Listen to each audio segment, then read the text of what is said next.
کوشش میں یہ کرتا ہوں کہ میں اپنی طرف سے آپ کو کچھ نہ کہوں، جو قرآن میں ہے یا قرآن جو حضور صلی اللہ علیہ وسلم فرمایا ہے، جو اللہ نے فرمایا ہے، وہی میں آپ کے سامنے پیش کروں تاکہ آپ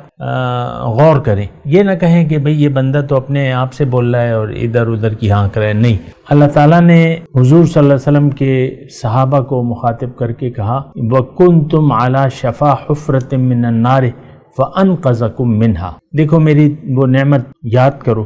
کہ تم شفا حفرت من النار، ایک آگ کے گھڑے کے کنارے تھے، پھر اللہ تعالیٰ نے تمہیں اس سے بچا لیا، نکال لیا، فَأَنْقَذَكُم مِّنْ۔ تو اسی طرح یہ اب مثال ہے، یہ ظاہر ہے کہ صحابہ اکرام جو تھے تو پہلے تو کوئی